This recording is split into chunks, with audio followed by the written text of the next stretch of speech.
From the Psych Hub Podcast Network. Join Marjorie Morrison and Patrick Kennedy on this episode of Future of Mental Health. Everybody, we have fantastic guests. Gary Gottlieb's been a longtime friend of my family's and preeminent in the world of psychiatry. But most importantly for our conversation today, he's been a leader in medicine broadly and in how to manage the healthcare dollar specifically, which I think will give everyone who's listening greater insight to why we're in the situation we're in today. Because Gary, in addition to being a psychiatrist and a geriatric psychiatrist at that, he's also an MBA with honors from Wharton School of Business. This is a guy who gets the big picture.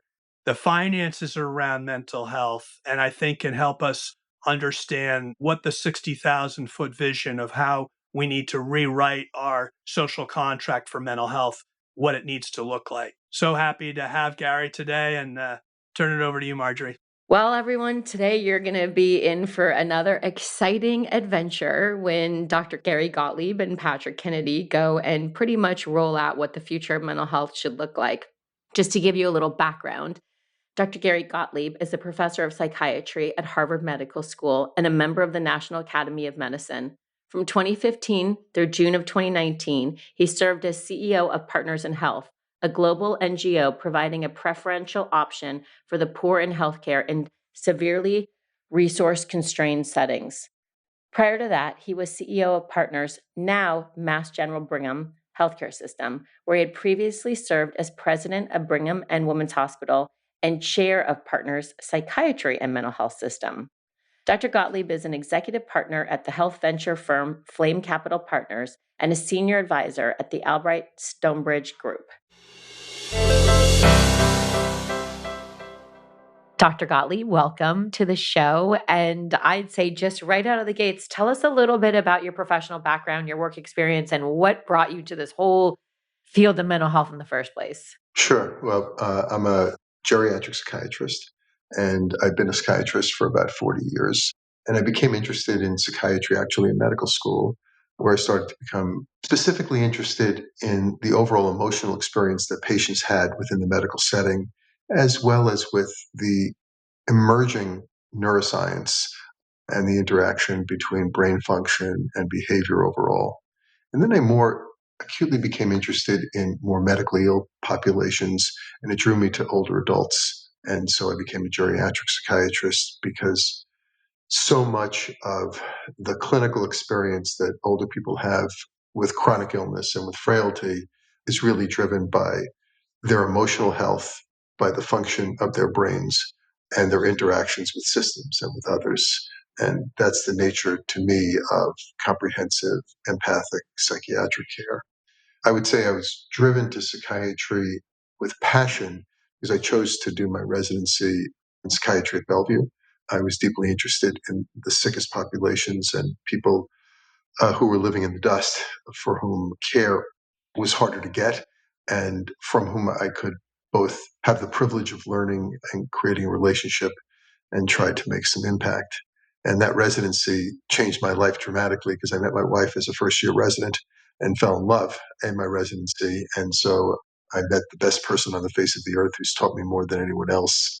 And that partnership has guided, I think, us in terms of the values that we've embraced. And mental health and behavioral health is so important to that. That's so Tell sweet. our audience a little bit about Gary. Yeah, she's my wife is an associate professor of psychiatry at Harvard Medical School, and she runs public and community psychiatry at the Mass General.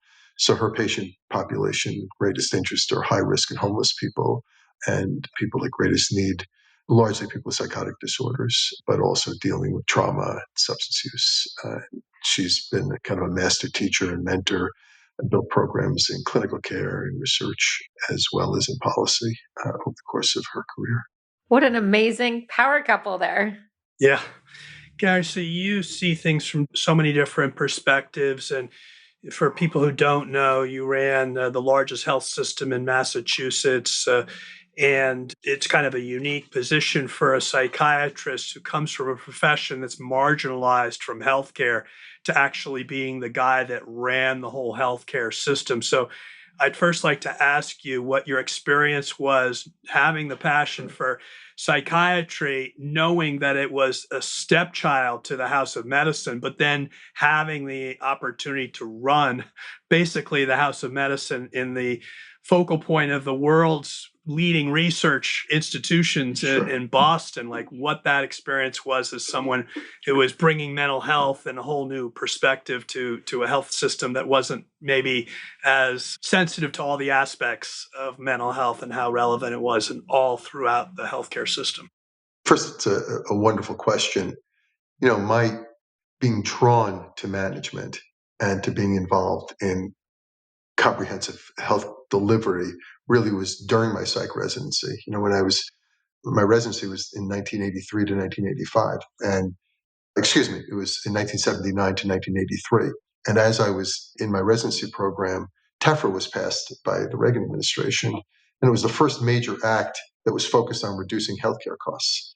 And I was deeply concerned that the people I cared about most, people with brain disease who live in the dust, who lived in the context of poverty, would be most adversely affected if others were making decisions about their access to care and reducing those resources. And that's what drove me to become a Robert Wood Johnson Clinical Scholar at Penn and to get an MBA from Wharton and to become involved in managing academic medicine, first in psychiatry, geriatric psychiatry, then psychiatry more broadly, then in psychiatric healthcare delivery, and then in a way across the system, and then in global health. And frankly, you described the system not being as sensitive, but I was recruited to Partners, to the Mass General Brigham healthcare system, by Sam Thier, who was an internist, at a time when psychiatry was facing enormous challenge. I was recruited in 1998 when psychiatric care had become carved out from general healthcare delivery on the premium side, when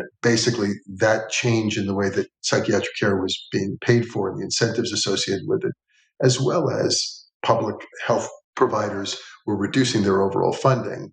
But at a time when barriers to access started to increase dramatically, those barriers to access created excess capacity and created massive downward pressure on prices. It created huge savings for the payers, whether the payers were government or employers or insurance companies.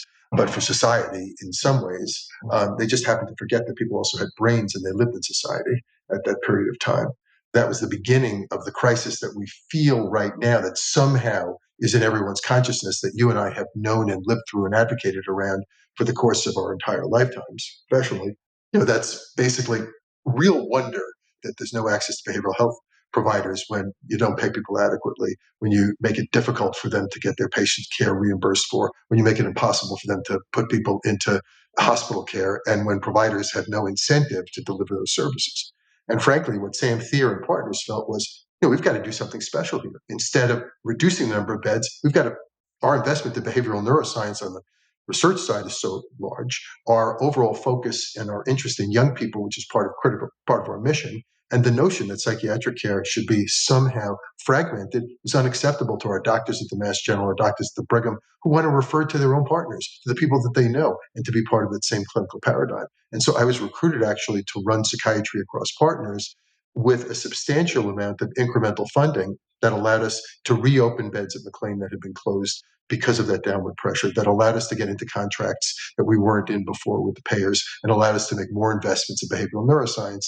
And so my career there started with a system whose board and leadership embraced those values when others were abandoning them, and gave me the opportunity to be a leader in the system from day one, allowed me to then run one of their other hospitals and to be part of the decision-making group that made decisions around the system. And that was an enormous privilege. And frankly, also to get somebody sitting in finance to help negotiate rates for psychiatry when they had otherwise been ignored, and to try to get more money in the system. And so from the start, I felt like I could, and the system was putting its thumb on the scale a little bit, not clearly in a way that could change everything, but that would make real concrete change around the values and the mission of that system. And that's what drew me to come there, in addition to the extraordinary people who were there and the mission of the So you really point out the But you were very unique. There, other than like Herb Partis, there's really not a lot of psychiatrists who are running major health systems or in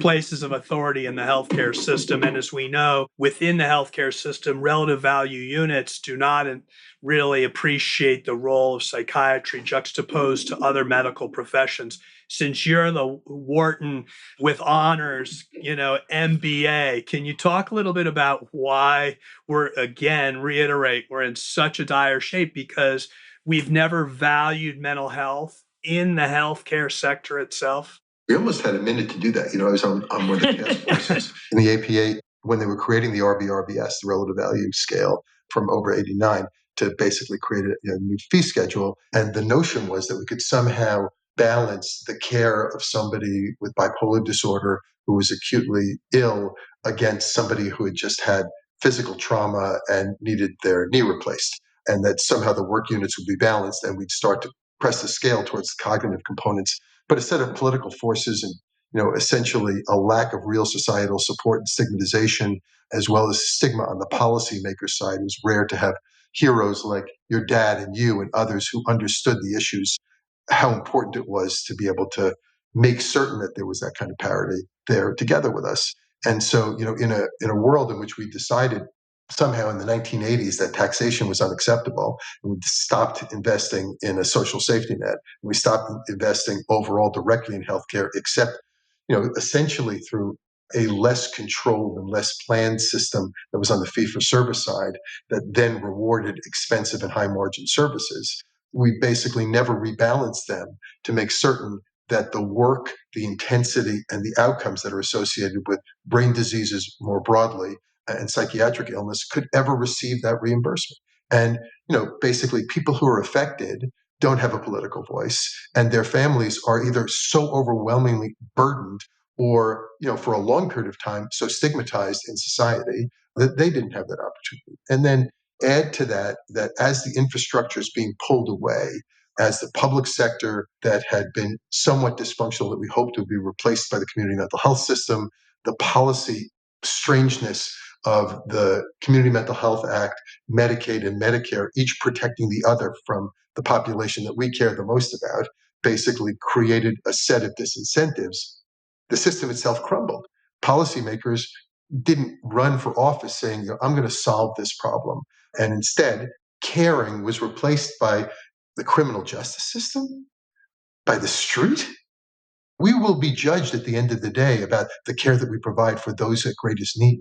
And this is an abject failure. And so at the same time, we had a philosophy both at the state and local level and at the federal level that we weren't going to increase taxes, that essentially we weren't going to take care of our neighbors. We weren't going to take care of the components of society where earnings don't create more of the treasury, but costs are created because that's what being human is, and that's what healthcare and a human right is. And so the combination of those factors left much too little money available for the comprehensive care that's necessary to provide intervention for chronic illness. And basically, we made a bunch of great discoveries in the pharma side, but they were transactional discoveries. They're not systematic.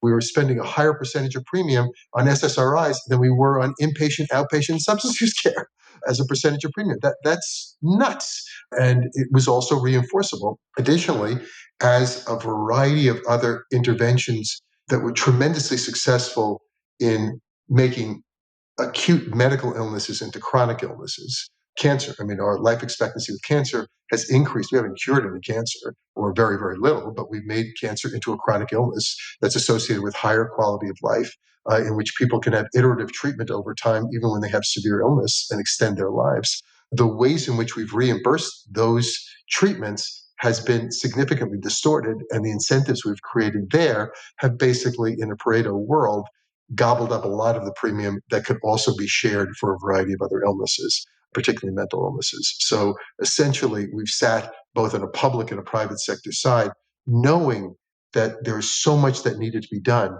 and at the same time, not essentially creating the public or private resources to do so. The other piece, I think, is a social justice issue. People don't have a voice. Essentially, there's an overwhelming view of underrepresented minorities with poverty who are essentially getting the worst possible care because of the inaccessibility of resources and payment and the way the payment mechanisms worked.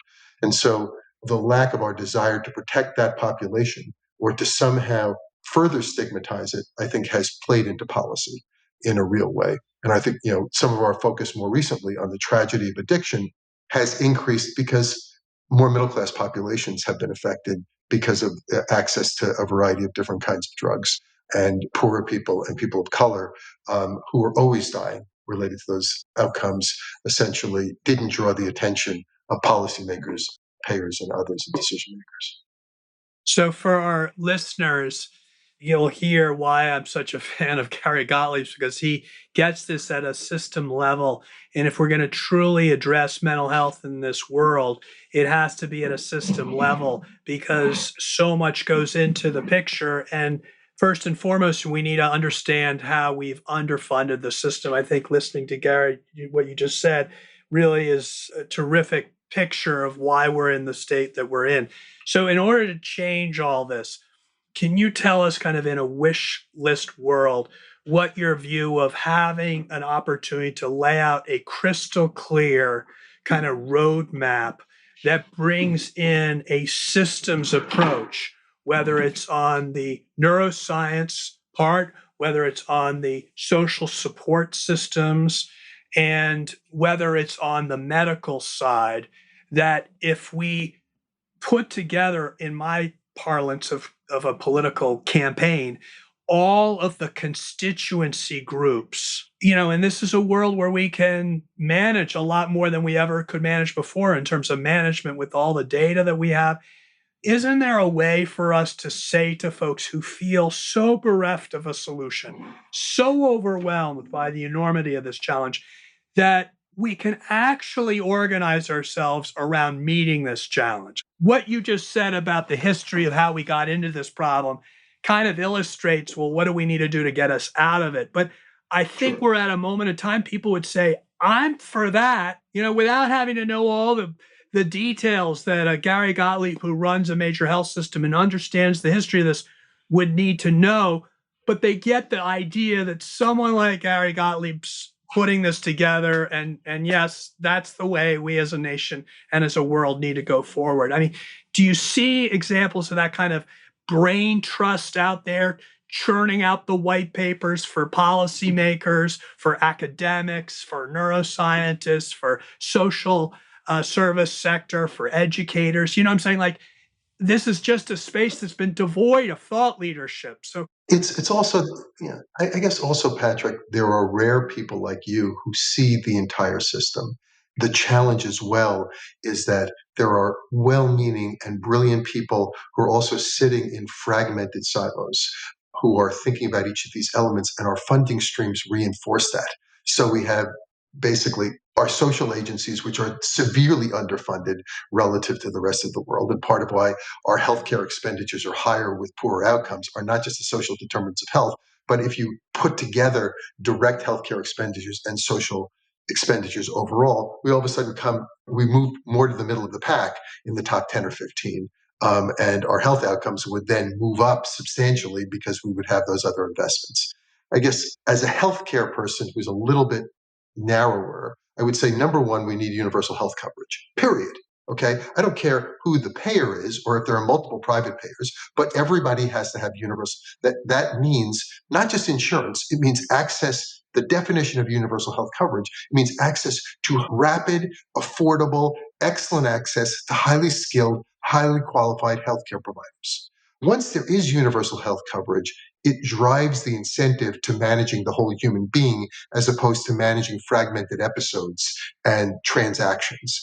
It's the management of transactions, particularly with terrible chronic illnesses or chronic illnesses for which there be primary prevention, but for most there's secondary and tertiary prevention. That is, being able to keep there from being catastrophes or going off the track if you've already got some degree of disability, and optimizing function in the context of that disability, which most of us have some level of that, and whether the primary source is cardiac or neurologic or biomedical or psychiatric, that doesn't really matter. The overall view is how do you manage and optimize that function? That's what accurate empathy is, which is the driver of all of psychiatric care, right? It's getting it right for that person. So managing that whole view means putting together with that universal health coverage the attendant other wraparound and other related services that might be in the social sector, might be in the educational sector, sometimes in the legal sector, and to have them all of the membranes permeable, the ability to interact among them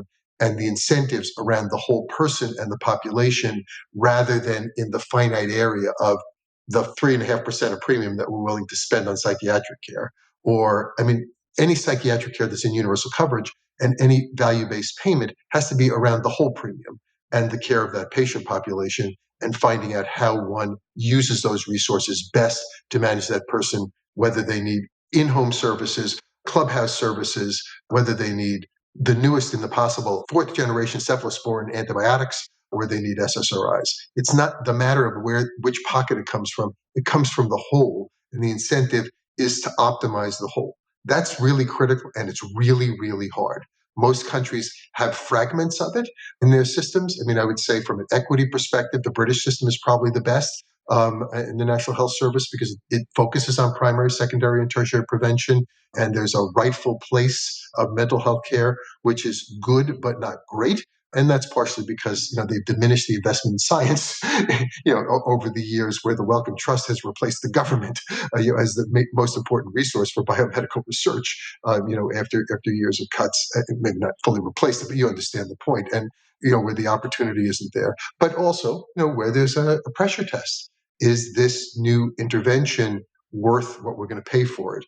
Because we only have X number of dollars and we can't put people out in the street and not give them hospital care because we're going to approve a medicine that affects only, 3 people, or where the price is 5 times what's appropriate because of the discovery. And I think that the pharma industry has an interest in that and would help us to understand that as well, to keep itself on the track of translating amazing science, as opposed to having to fight regulatory intervention in that regard. But that being said, I think we have to look at it as the whole, because there's nothing more holistic than the care of people with brain disease. And there isn't one of those people who doesn't also have a heart. I mean, if you asked me about my wife, she's taking care of people who have a life expectancy of 50. What's that about? Or 55? I mean, that's in Boston, Massachusetts. That's unacceptable, because it is so painful to have chronic mental illness. It is so painful not to have a set of predictable resources. And it's also so difficult to deal with concomitant medical illness, trauma, and substance use in the human condition. Well, if you're looking, we've spoken about this even as just a week ago. This is a moment where you could put a grand vision in front of the world and I think have an opportunity for there to be some uptake because of the focus on the economic impact of a lot of people being traumatized by the pandemic, now being traumatized over in Europe by the war, the impact on the workplace, on society. I just think we're in a very disrupted moment if we're able to show people a vision. And certainly listening to you right now, as I hope everyone who is listening to us, they're feeling the same sense of confidence. If we have smart people who know the big picture, who could assemble the right roadmap.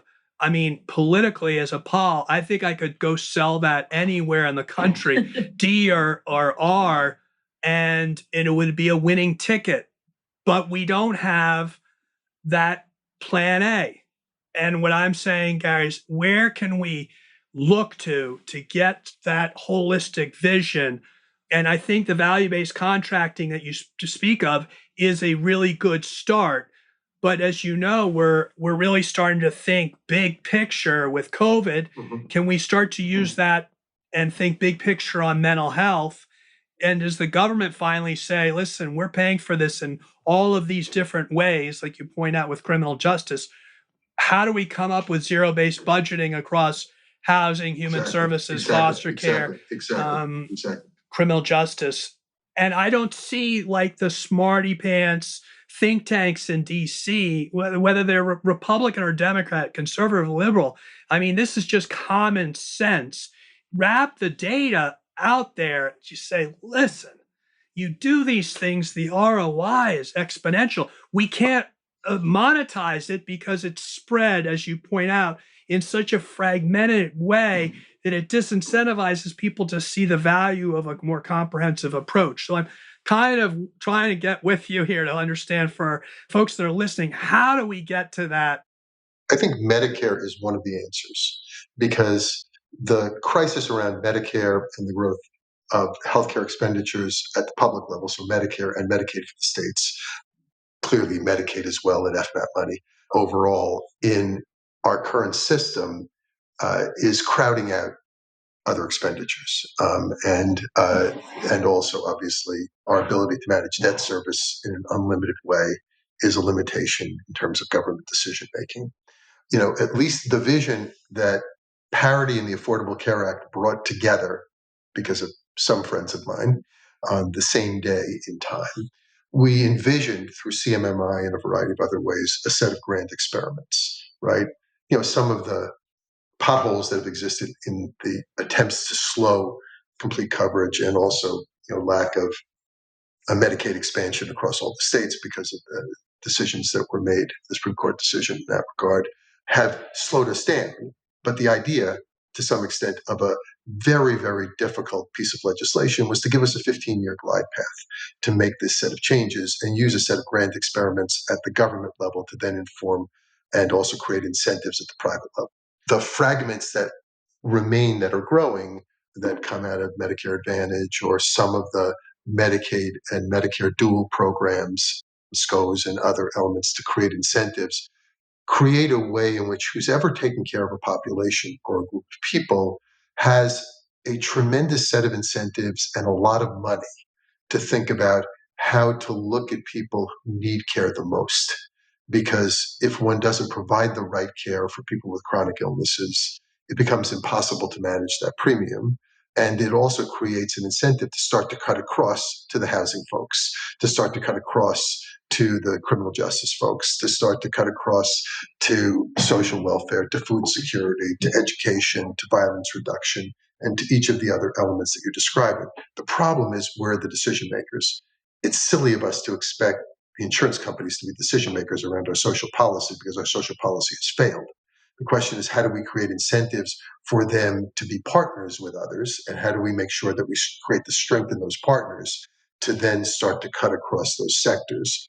And that at least feels to me, and I would need your advice as the political genius, as a way to start to keep people from protecting their own narrow area. That's not their own narrow interest. They just become defenders of their own area, whether it's the health premium or the housing sector or the food sector. And they know so well how much great good is being done across those divides. But the question is, how do you use that fortune of money, which we have to be able to manage much more responsibly? Because one way or the other, we're going to get back to sequestration. We're going to get back to a variety of other very crude tools that will make it difficult for Medicaid. And also, we're going to have to deal with trust fund issues, right? Sooner rather than later. And on the state side, governors are going to have to make terrible policy decisions about giving up other really important stuff, like basically funding public services and education, which also should be coming out of their pocket, not just funding healthcare in a way that's so deeply inefficient. And being able to cut across their other pockets, their other resources in a way that proves those outcomes would seem to me to foster the vision that you're describing. And I apologize for being so inadequate in speaking to that vision. So if you did a social impact bond and you had a lot of these funding streams to help to underwrite it, you could have relative attribution in a macro way that everyone gets something back for what they've put in, because the net positive is so big that everyone that's invested into it will more than recoup what they put in. But then in the process, they'll get the bigger vision that if we do this together, we all win. Like, I'm wondering why the Wharton schools of the world have not taken this and put it out there. And I think he's saying it too, is that everybody has their own lane and they're coming at it like the art of collaboration. I don't think people have realized that we all win together. We've reinforced those lanes so severely, Marjorie. I mean, we've created such big guardrails and toll booths around them that it's not their fault that they're not doing that. It's every incentive that's been created is so narrow, and it rarely seeps over to the other end. I guess the unit of service that makes the most sense to do this is within the state, because at least a state or a very big city that manages its own budget, like New York or others, where there are agencies that are local to that state or city, but where the governor and the legislature are essentially, to some extent, create all the parameters around that social impact bond, so that if the bond is released and that whoever underwrites the bond can show a set of quality parameters and efficiencies. Some of that may be savings and a variety of other metrics in housing security, food security, health security, mental health, overall outcomes, reduction in utilization of catastrophic resources, which is the bad stuff in mental health people in EDs and hospitals, in prison or on the street. Each of those are measures, and there's savings associated with them. That those become the parameters for the payoff on the bond. Basically, the manager of all those agencies becomes, to some extent, the best measurement of the results of the bond. So if the governor has each of those parameters in her portfolio, then we're able to do that. It's a little harder with populations. So obviously the challenge is that that doesn't necessarily immediately affect the private sector because of the way that the health insurance side is only in the public sector under the governor's view. However, Massachusetts has a regulated environment, as does Maryland, in terms of some effects on the private sector as well. Massachusetts being that it's measuring healthcare costs and premium increases, across the state, with theoretically some incentives to reduce those or potentially penalties for not reducing those. So if the measure on the private side is then coupled with the utilization of measures on the public direct expenditure side, those could become parameters for something that would be investable. It's a lot of work. And additionally, the lobbying that would go into all of the strictures around the bond would be interesting, but you could start with a subpopulation, obviously, but a subpopulation that's meaningful enough and expensive enough that it would be more than a pilot, would be a real proof of concept. Well, I'm just so excited hearing you talk like this because I think for our listeners, they can get the sense that this is possible, right? We could define this, we could do the messaging around it, leave it up to political leaders as who can do the best job at showing what's so self-evident. If we invest in prevention, if we invest in these other pieces that can make the whole net outcome so much better for everyone, it would be impervious to ideology, which has unfortunately just paralyzed us as a nation politically, because this would be about the data. It's nonpartisan politically. It is just the facts, man. And there isn't a political leader who wouldn't see this as a way of loving his or her constituency. These effects are similar in rural settings. They're similar in severely affected urban settings. They're similar in suburban settings. There isn't a population that isn't affected by these issues. The severity may be different. The prevalence of specific illnesses may be different because of the downward drift associated with genetically predisposed brain disease from a socioeconomic status perspective. But there isn't one who doesn't care enough about their constituency and wouldn't have an accountability to their constituents in proven outcomes. And none of us are proud of the inefficiencies of systems that have evolved over a period of time. We always are frustrated by them, no matter where we are in the system, whether we're waiting in a queue or we see somebody else who doesn't get care or we see the system being harsh or not generous. We all want it to be better. Some may not want to spend more money on it. Some may not want taxes to be the reason for it. Some may not want to give up their hold that's associated with a given piece. But at the end of the day, in the moral fiber of this country and in our leadership, there's a consistency around the desire to improve the outcomes of the populations that people are serving. Even if you disagree strongly with the political party, those people are public servants. They're in those positions for a specific reason. I agree. I think we're at a moment where, I'm just saying politically, you could take this and run with it, but we need a think tank to articulate this to some of the global stakeholders in our country, of big business folks, commercial enterprises. I think going to have a huge impact on the public policy leaders as well. If there were like the kind of think tanks around what you're describing, like there are in a very narrow way down in DC, I just can't help but think that a bunch of lemmings, we wouldn't be following the answer here because we know we need it. And the country's in a standstill now because of the world and the trauma pandemic and the war in Europe and everything. It just seems to me like we've got a moment to reset this picture. And we talked about social, governmental, environmental, like businesses aren't going to be able to just say, oh, well, we're doing the right EAP and we've got the right self-insured plan for, they're going to need to commit to a much bigger mission, but we need to give it to them is what I'm saying. Like, so if I'm a Gen Z and I want a mission in wherever I work, I'm not going to work for a company that doesn't have a strong mission statement that says, I'm for reducing the carbon footprint around the world, solving the existential crisis of global warming and addressing the racial pandemic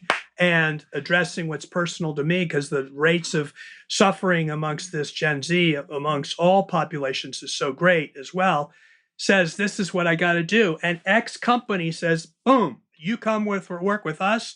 We're pushing public policy to give kids coping mechanisms and neuroliteracy in school, make them stronger human beings, the strength-based supports. We're going to treat people who are severely ill and doing these things because it means we're not going to put them in jail and cost you 5 times more than it would otherwise cost you to properly treat them in an inpatient, dignified psychiatric hospital. I'm just saying, like, you could message this if there was a think tank churning out Gary Gottlieb position papers like we're hearing right now on this podcast. You're the visionary who can create such position papers. I'm not smart enough to, but I think that there are like-minded people. The question is, how ambitious and how aspirational are we allowed to be? And I've recently been mourning and celebrating the life of my good friend Paul Farmer. The number of things he taught so many of us are too numerous to count. You know, he was iconoclastic and constantly believed that we should never give up the impossible and that there is absolutely nothing that's impossible. We have an approach to doing this. We can cure that. It's being cured in others. We should never be socialized to the notion of scarcity. And that certainly should be the case in terms of mental health. And he fought that with every inch of his life until the moment that he passed away, while he was, minutes after he was teaching medical students in a university that we opened in rural Rwanda a couple of years ago, which was a vision, one that he was able to inspire among a large group of people and to get the government of Rwanda to essentially help to support and major donors to be able to invest in. So as you described, we should not be stopped. The aspiration has to be there. I think it requires the kind of teaching that you and Marjorie are doing through this podcast, the work that you're doing overall with this company, with PsychHub, and additionally for the kinds of like-minded voices who have followed you for so long can help us to move forward. You are the leading advocate for mental health in this country at this point. You are the most important voice because you are fearless. I'm fearless and able to say these things because I'm old. What are the consequences for me? At the end of the day, these are things I've aspired for my entire life. I think we can't rest in the circumstances we're in now. We can't rest with people with schizophrenia, bipolar disorder, living in the street or in undignified housing or being shuttled and waiting in emergency rooms for days for a bed because they're not paid properly or because there aren't enough appropriate services in a system that's fragmented and inefficient. That's just not acceptable. Gary, I so appreciate everything you're saying, and also what you're saying about Patrick. Is I always say he is our biggest advocate and biggest champion in this space, and did it at a time when it was such a risky thing to do. So I agree with you, and I think he wakes up probably every day feeling that weight of that pressure, and that he's never doing enough, even though we think he is. I'm really curious, kind of taking a pivot here before we run out of time, about geriatric psychiatry. Because right now we spend a lot of time on adults and youth and children and all of this. Just the other day, a neurologist reached out to me and said, would PsychHub be interested in doing a study on degenerative aging issues that come up and early mental health education and how we could, sort of tackle some of these mental health issues that come later. And I would just love for our listeners to hear, because you do come, besides, we all want to change the world, and We've got the underpinnings to do it. You've also done a tremendous amount of work. And I'd love for our listeners to just hear a little bit about what is going on in the space of geriatric psychiatry. What are we learning about some of these issues that affect people in their kind of, I'd say, senior years? I'm always sensitive of the best way to When I approach it. was younger, I was a geriatric psychiatrist. Now I'm a geriatric psychiatrist. And so my perspective has been enriched over a period of time. One of the great gifts in society is to be able to age. Modern medicine has allowed this society to have longer and longer life expectancy. Some of that obviously was thwarted because, frankly, over the last couple of years, we were unable to protect our older adult populations and other vulnerable populations from a terrible pandemic.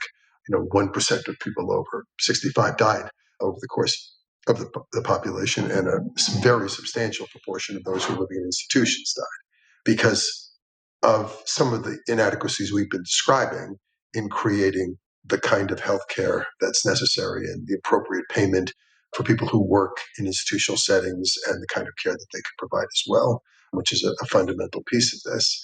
I think that we have our beginning and our understanding of the brain, its function and aging from a variety of both basic science as well as clinical in vivo tools that we now have with imaging and wonderful neuropsychological probes have helped us to understand the aging brain to a greater extent, have helped us to understand what disability is associated with progressive brain disease, what the mechanisms or at least outcomes that are associated with it in terms of overall physiology, pathophysiology, and anatomy that's associated with those behaviors. And we've made substantial advances in understanding the pathophysiology of degenerative brain diseases and being able to understand that not all of them are single dementias, that there are several different dementias that account for a large proportion of those people whose brains become increasingly dysfunctional as they get older. I think we understand that there are lots of things we can do to push off brain degeneration. We've learned epidemiology that exercise and functioning, reducing the access to toxins and being able to continue a high degree of cognitive intellectual activity actually help brain function over time and reduce the probability of progressive decline for periods of time. And that's been shown epidemiologically. And we also know that we better be careful with the medicines that we use for people for treating non-brain diseases because they affect the way that the brain functions either acutely, and they make people look like they have cognitive impairment and create greater disability. And therefore, the holistic approach to being able to manage those people can be done much more effectively. Increasingly, we understand that there are a bunch of psychiatric disorders that start to happen for the first time in late life, or psychiatric symptoms or syndromes that we've had in younger age that happen for the first time in later life might be prodromal, like a first major depressive disorder after the age of 60 or 65 can be a sign that one might in fact be at the beginning or very, very early a cognitive decline that should be watched very, very carefully to be able to manage and optimize that presence function. So I think the amount that we focus, the amount that we've learned, the amount that we know about the genome and its effect and genetic predisposition related to specific disorders is increasing, and that's informing the way that we all start to ascribe treatments. So this is a fabulous upside opportunity, and it's also one in which we always should be focused on that notion I said before, and that's optimizing function in the context of potential disability. The age of greatest vulnerability is over the age of 85 in all elements of frailty, in terms of concomitant medical illness, in terms of progressive dementia, and other vulnerability. Really, really fascinating and interesting. And I would imagine that through the course of your career, you have learned so much and validated things over time. Has there been anything that's really surprised you? When you talk about these medications, I think that to me surprises me just to know that maybe they're approved for certain things and we don't realize that there's other repercussions. And I don't mean to throw you a zinger. I just think that to celebrate how much work that you've done, and Patrick knows as my father was a psychiatrist, and so he passed away of a glioblastoma. I know watching his career of at least growing up from it and seeing the changes from, talk therapy to psychopharmacology and all the things you started at the beginning of this episode talking about the changes over time. And I kind of live that. I have to imagine you've seen a lot. So not to put you on the spot, I would just love to hear some of the things that I would say number one, so many treatments work. They give me tremendous optimism. The progress we've made in understanding, specific effective evidence-based psychotherapies and measurement-based psychotherapies is pretty remarkable. And the combination of psychotherapies and medication for a subset of patients is pretty miraculous as well. Those advances are terrific. I think we, as a field, have a long way to go in being more specific about diagnosis and more specific about the kinds of pathologies that we're likely to treat, and that will make our medications more effective and our ability to tolerate the toxicity associated with them more associated with specific outcomes and will guide us in therapy over a period of time. There are more and more data that are available to us that we can use to help decision making. All of medicine and all of psychiatry is decision making under conditions of uncertainty. And when diagnoses are less specific and our ability to characterize things in a narrower way are more uncertain, they make the pathways to appropriate treatment more uncertain and create some of the frustrations that our patients feel and families feel over a period of time. And to some extent, some of the pressures that I described earlier around payment, because we don't have the luxury of having people in safe places for extended periods of time, causes people to have even less specific treatments just to be able to manage symptoms and makes them ultimately refractory to treatment or not really getting better, except they may get calmer and they're easier to be in a safe place. But that's a terrible outcome. And we need to have the luxury of being able to treat people with medicines with the time that's required for the latency of those effects to actually work on people and to do therapies at the same time. And the last piece is that most of what we do is helping people with what are chronic illnesses. And our approach to chronic illness overall is prevention of catastrophic outcomes, keeping people safe as long as they can, and as much rehabilitation as we can. If I have congestive heart failure, you're going to want me to do cardiac rehab so that I have a higher degree of tolerance and exercise tolerance to the way that my heart's functioning. Or if I've had a heart attack. If I have a stroke, you can do the same thing, and we're going to rehabilitate those components. If I have some other psychosocial or psychiatric ailment, the notion of essentially giving me a tool basket of a variety, or toolbox, I guess, of a variety of different tools, whether it's the tools that I get from cognitive therapy or tools from other skills training or other components of being able to function in society, are going to help me to be able to function in a way that I would tolerate for any other illness, but somehow we're not allowed to. There isn't the broad base of funding to be able to support for psychiatric illness. Gary, as we conclude, I just want you to give a shout out for another hero of yours, in addition to Paul Farmer, and that is our good friend and the founder of cognitive behavioral therapy, Dr. Beck. And thank you again for being a global sponsor of our first event, where we were able to give the Kennedy Award to Dr. Beck for his lifetime contributions to this whole movement and helping therapy really be a solution that works for people. Oh, sure. Well, when I was a fellow at Penn, I was a Robert Johnson Scholar I mentioned before. I was doing some work in cognitive therapy in late life depression, and I met Dr. Beck, and he and his team taught me to do cognitive therapy, and he supervised me. I got to be friends with him, with his daughter Judy, who has run the Beck Institute for any given time, and he was a pioneer, at a time when basically psychotherapies were being questioned, when the notion that one could use them to treat specific neurobehavioral disorders was highly questioned, when still in vogue were analytic psychotherapies and psychodynamic psychotherapies were dominant, and there was a politics to those who were non-Freudian or not from an analytic bent as they started to move into behavioral therapies, and his invention of cognitive therapy was revolutionary. And the ability to apply it first to depression and then to panic and to other anxiety symptoms and ultimately to very severe mental illness has been remarkable. And in the latter part of his career, he wanted that tool to be available to people who were severely ill and in more public sector environments. He did a bunch of work there. And in the last time I saw him was when I was running Partners in Health. He reached out to me because he wanted to make cognitive therapy more available to people in the developing world. He had one of his magnificent faculty accompany us to Rwanda to help us with the implementation of some of the cognitive therapeutic related work we were doing through the community health workers, public health nurses, and others for populations there and ultimately in Haiti. This was incredible. Thank you. Thank you. Thank you. I think we could sit and talk to you all day. You are a wealth of information.